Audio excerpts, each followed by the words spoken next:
Class 6 Hindi chapter 11 Antarctic महाद्वीप।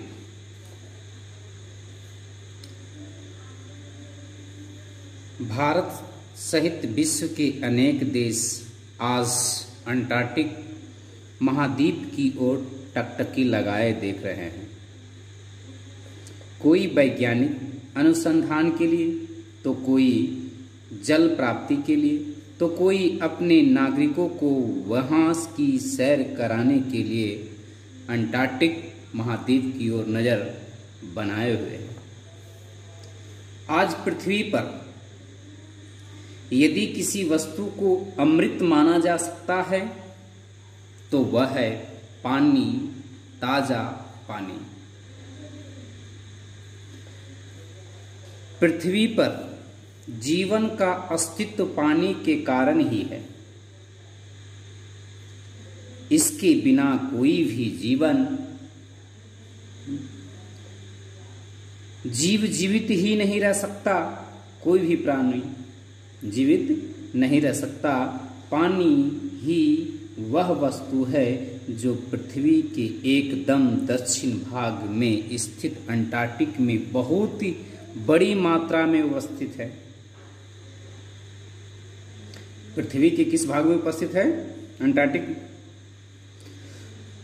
तो पृथ्वी के दक्षिण भाग में स्थित अंटार्कटिक में बहुत बड़ी मात्रा में जो उपस्थित है वह है अंटार्कटिक महाद्वीप। अंटार्कटिक की धरती पर जमी बर्फ की चादर में पृथ्वी पर उपस्थित ताजे पानी की ओर कुल मात्रा का लगभग 70% फैला हुआ है। पृथ्वी पर उपस्थित ताजे पानी की कुल मात्रा का लगभग 70% पानी जो है फैला हुआ है अंटार्कटिक महाद्वीप में। आज शुष्क प्रदेश पानी की आवश्यकता के लिए अंटार्कटिक की ओर ललचाई दृष्टि से देख रहे हैं। खदानों के संदर्भ में आज हमारा देश काफी अच्छी स्थिति में है। वह खदान आयात करने की बजाय निर्यात कर रहा है, परंतु उसकी पानी की समस्या दिन प्रतिदिन उग्र से उग्रतर होती जा रही है।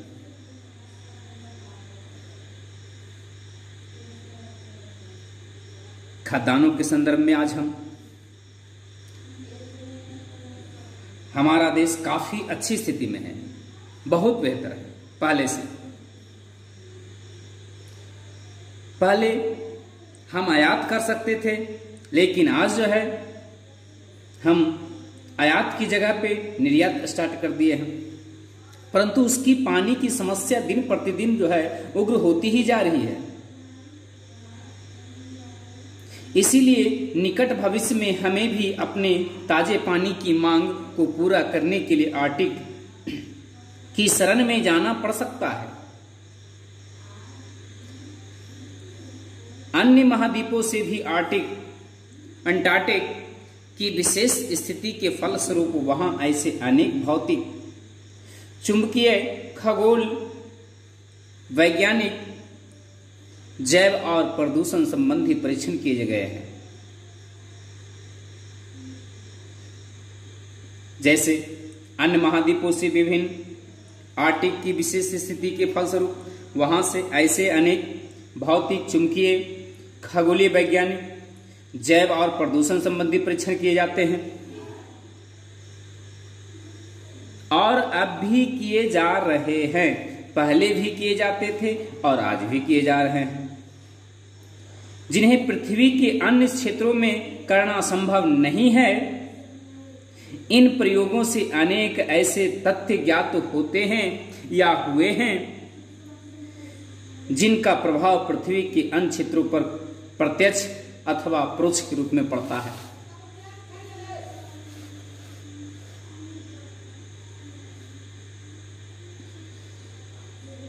आर्कटिक महाद्वीप की धरती पर जमी बर्फी आर्कटिक महाद्वीप की धरती पर जमी बर्फ की चादर परोक्ष रूप से सागर के तल की नियंत्रण के लिए हुए है। अगर हम या आपसे कोई पूछे कि सागर के तल को नियंत्रित कौन करता है, तो आर्कटिक महाद्वीप की धरती पर जो जमी बर्फ है वह चादर परोक्ष के रूप में सागर को तल को नियंत्रित किए हुए है। उसके पिघलने से सागर में पानी की 70% 70 मीटर से भी अधिक ऊंची हो सकती है। साथ ही यह बर्फ की चादर प्राकृतिक प्रोजेक्टर रेफ्रिजरेटर का कार्य भी करती है। इससे पृथ्वी का औसत ताप नियंत्रित रहता है। हमारे पृथ्वी का औसत ताप अगर नियंत्रित रहता है तो किससे? आर्कटिक महाद्वीप में जो बर्फ की चादर से ढका हुआ है उससे हमारे पृथ्वी का औसत ताप जो है नियंत्रित रहता है। आज आर्कटिक महाद्वीप अंटार्कटिक महाद्वीप भारत के लिए एकदम अपरिचित नहीं रह गया। सन 1981 के बाद से प्रतिवर्ष हमारे अध्ययन दल जा रहे हैं। कहाँ जा रहे हैं? तो आर्कटिक महाद्वीप में जा रहे हैं। हमारा अपना अध्ययन केंद्र भी वहां रहा है। कहाँ? आर्कटिक महाद्वीप में। हमें मालूम है कि भारत के बाहर भी एक गंगोत्री है, वह है अंटार्कटिक महाद्वीप। हिमालय में स्थित गंगोत्री से भागीरथी, जिसे हम गंगा कहते हैं, हिमालय से ही निकलती है। पर दक्षिण गंगोत्री अंटार्कटिक महाद्वीप में स्थित एक अध्ययन केंद्र है, जहां हम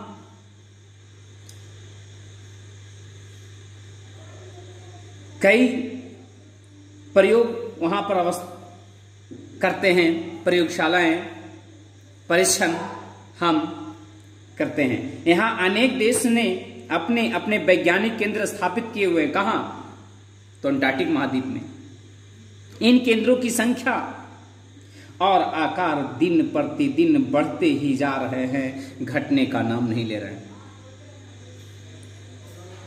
दिन प्रतिदिन जो है अध्ययन केंद्रों की संख्या बढ़ते जा रहे हैं।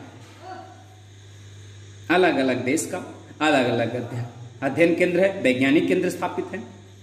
यद्यपि अंटार्कटिक महाद्वीप पर भौतिकी परिस्थितियां जो है बहुत ही विषम है, परंतु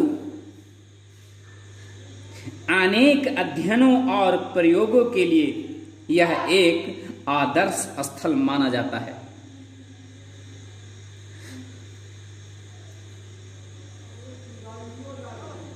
अंतरिक्ष के अध्ययन के लिए यह विशेष रूप से उपयुक्त स्थल माना जाता है।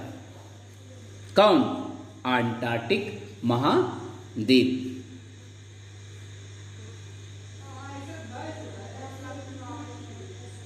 अंटार्कटिक में स्थापित टेलीस्कोप हमारे आकाश गंगा का निरंतर अवलोकन करते हैं, परीक्षण करते हैं, निरीक्षण करते हैं, अध्ययन करता रहता है। कहां? जो अंटार्कटिक महाद्वीप में हमारा टेलीस्कोप स्थापित हुआ है, उसी के माध्यम से आकाश गंगा का निरंतर अध्ययन करते हैं।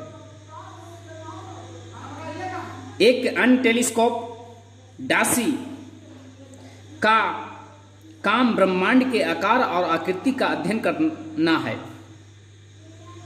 तथा यह अनुमान लगाना है कि ब्रह्मांड कैसे बना है और उसका अध्ययन अंत कैसे होगा। इसका अध्ययन किया जाता है। किससे? डासी से। जो अंटार्कटिक महाद्वीप में जो एक टेलीस्कोप डासी नाम का रखा गया है, उसी के माध्यम से हम ब्रह्मांड के आकार और आकृति का अध्ययन करते हैं और हम अनुमान लगाते हैं कि ब्रह्मांड का निर्माण जो है कैसे हुआ है और इसका अंत कैसे होगा।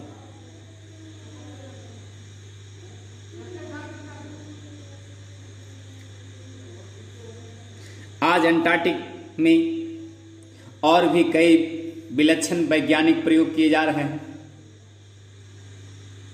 एक अध्ययन से ब्रह्मांड के उद्गम से लेकर जीव जंतुओं पर जलवायु के गर्म होते जाने के तत्कालिक और दीर्घकालिक प्रभावों का पता लगाया जा रहा है।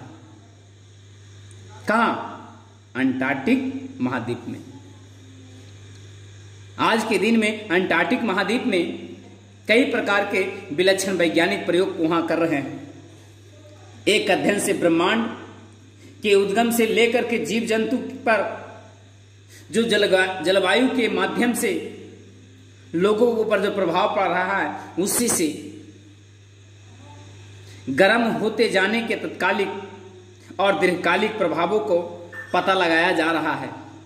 इसी से जुड़ा है एक और अध्ययन जिसका लक्ष्य है अत्यंत दुर्गम परिस्थितियों में मनुष्य की शारीरिक और मानसिक क्षमताओं पर पड़ने वाला प्रभाव का पता लगाना।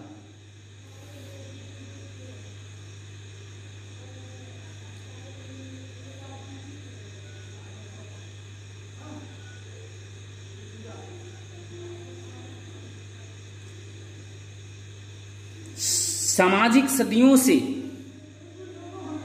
समाजशास्त्री सदियों से बहुत पहले से एक ऐसी बस्ती की कल्पना करते रहे हैं जहां विश्व के अनेक देशों और धर्मों और मान्यताओं के लोग मिलजुल कर सौंदर्यपूर्ण तरीके से रहते हों।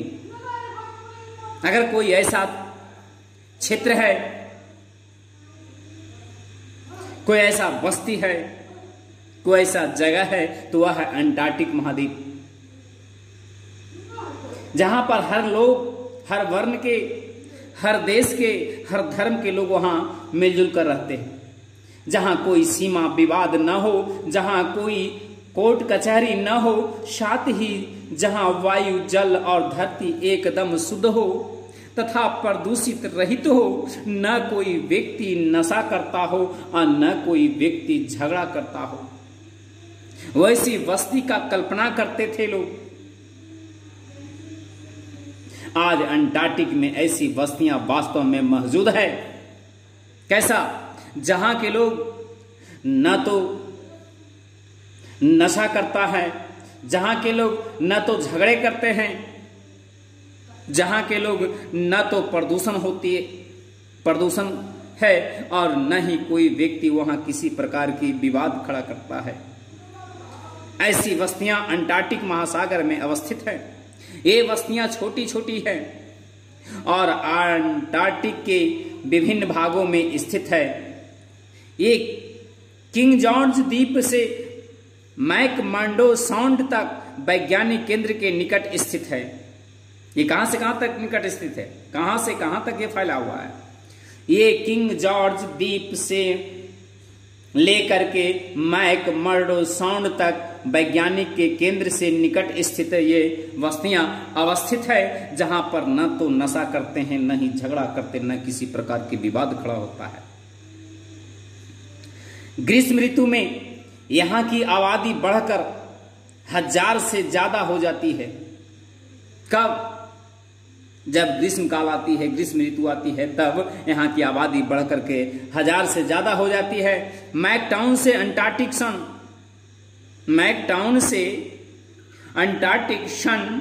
नाम से एक समाचार साप्ताहिक प्रकाशित होता है। अगर कोई समाचार साप्ताहिक प्रकाशित होता है तो उसका नाम क्या है? मैकटाउन अंटार्कटिक सन। क्या नाम है? अंटार्कटिक सन नामक पत्रिका जो है, साप्ताहिक पत्रिका, ये रिलीज होती है कहां से? अंटार्कटिक महाद्वीप से।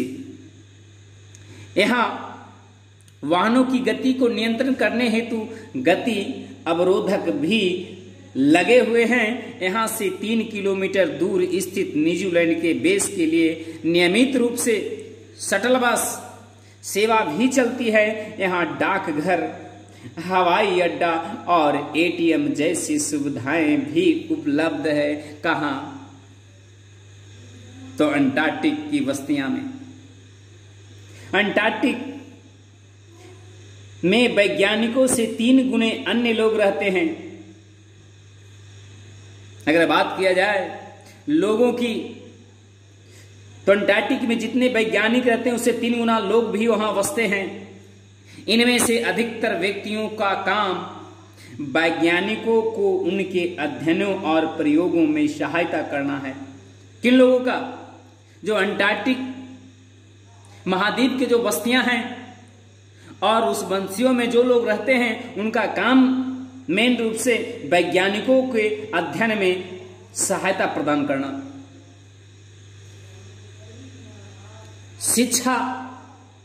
शिक्षक, अस्पताल के कर्मचारी, पायलट, इंजीनियर, यहां तक कि दुकानदार भी बहुताय मात्रा में यहां अवस्थित है। कहां? अंटार्कटिक की बस्तियां में।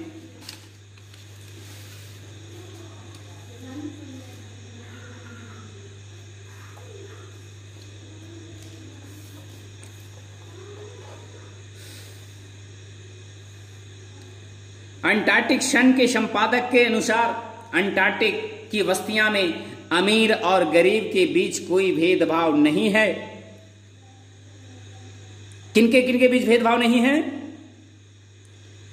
तो अंटार्कटिक सन के संपादक के अनुसार, संपादक कहते हैं, अपने पत्रिका में लिखते हैं कि अंटार्कटिक की बस्तियां में अमीर और गरीब के बीच कोई भेदभाव नहीं है।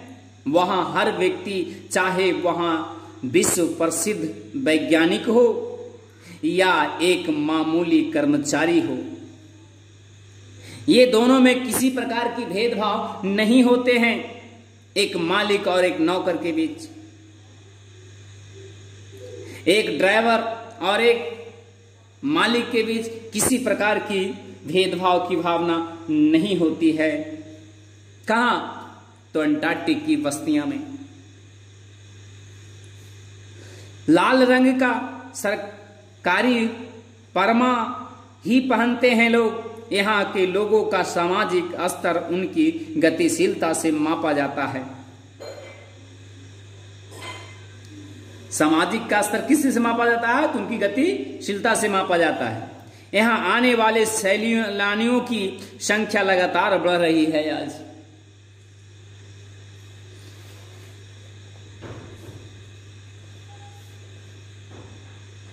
दक्षिण अमेरिका से अंटार्कटिक के लिए नियमित जलयान सेवाएं हैं। अमेरिका की लिए कौन सी सेवा है? तो नियमित जलयान सेवाएं।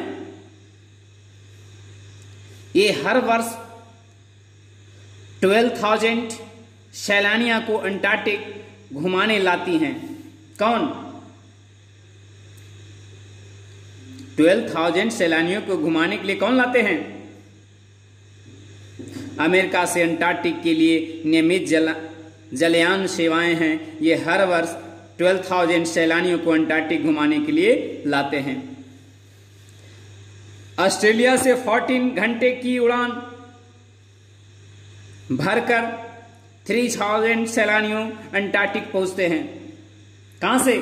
ऑस्ट्रेलिया से 14 घंटे की उड़ान भरकर 3,100 अर्थात 3,000 सैलानी अंटार्कटिक पहुंचते हैं। किस लिए? घूमने के पर्पस से। अन्य देशों से भी सैलानियों पर्वतारोहण और बर्फ और स्कीइंग के लिए यहां पहुंच जाते हैं। कहां? अंटार्कटिक महाद्वीप में घूमने के लिए लोग आते हैं। कहां से आते हैं? तो ऑस्ट्रेलिया से। कहां से आते हैं? अमेरिका से। इस तरह से हर देश के लोग यहां जो है अंटार्कटिक महाद्वीप में घूमने के पर्पस से आते हैं, पर्वतारोहण के पर्पस से आते हैं, बर्फ स्कीइंग के पर्पस से आते हैं।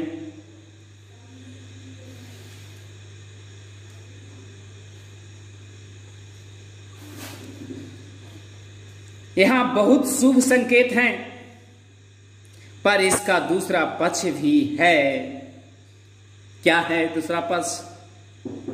अंटार्कटिक में लोगों का आवागमन बढ़ने से वहां की शांति भंग होती है। शांति भंग किससे होता है? जो अंटार्कटिक में लोग घूमने आते हैं तो वहां की आबो हवा की जो शांति है वो भंग हो जाती है, वहां शोर उत्पन्न होता है, कचरा बढ़ता है, अंटार्कटिक महासागर के जीव जंतुओं को हानि पहुंचता है।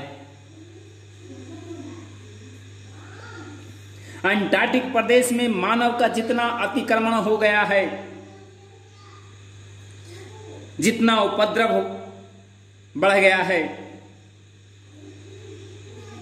20वीं शताब्दी के आरंभ में उसकी कल्पना करना तक कठिन था, जितना आज अतिक्रमण हो गया है। उस दक्षिण ध्रुव पर जहां तक पहुंचने के लिए एमंडसन और स्कॉट ने महीनों तक बर्फ पर पैदल यात्राएं किया था। कौन? एमंडसन और स्कॉट ने महीनों तक बर्फ पर पैदल चला था उस यात्रा के लिए। अब हर ग्रीष्म ऋतु में 250 से भी अधिक वायुयान होते हैं। कहां? अंटार्कटिक महाद्वीप में। इस अंटार्कटिक महाद्वीप के लेखक कौन हैं? तो श्याम सुंदर शर्मा हैं। इन्होंने इस चैप्टर में हमें अंटार्कटिक महाद्वीप के बारे में परिचय कराया। अंटार्कटिक महाद्वीप किस तरह से है, वहां का जल किस तरह से है, वहां के लोग किस तरह से हैं, गरीब और अमीर में क्या भेदभाव होता है, वहां के जो सैलानियां आते हैं कहां कहां से आते हैं, अमेरिका से आते हैं, ऑस्ट्रेलिया से आते हैं और अदर कंट्री से वहां घूमने के पर्पज से आते हैं।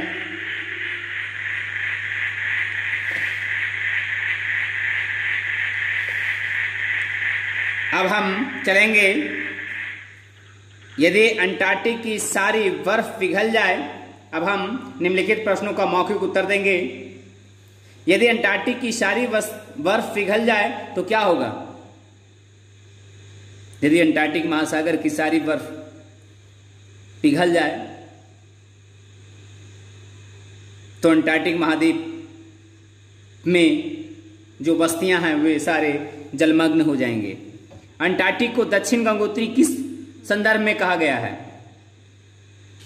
अंटार्कटिक को दक्षिण गंगोत्री किस संदर्भ में कहा गया?